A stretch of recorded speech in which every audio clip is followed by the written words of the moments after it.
మొదలు పెడదామా? సరే అత్తయ్య. శుక్లం భరతరం విష్ణు శశివర్ణం చతుర్భుజం. ఏమైందే?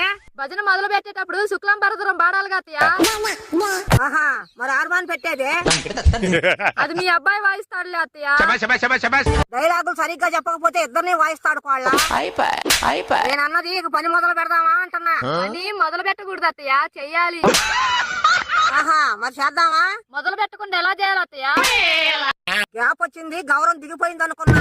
అలా అనుకున్న వాళ్ళ అడ్రస్ లేకుండా పోయారు. ఏ వాళ్ళకి ఆధార్ కార్డు లేదా? వాళ్ళ ఆధార్ కార్డు నాకెందుకు? సరిపోయారు ఇద్దరును. ఆధారం కోసం. నాకు ఏ దారం అవసరం లేదు, ఈ ఒక్క దారం చాలు. ఇదేం పంచే? నాకు అర్థం కాల, ఫ్లోలో వచ్చింది. సర్లే, ఇంతకు దీపావళి ఎలా చేశావు? దీపావళి పండుగలాగా చేశావు. అంటే దీపావళి చేయలేదన్నమాట.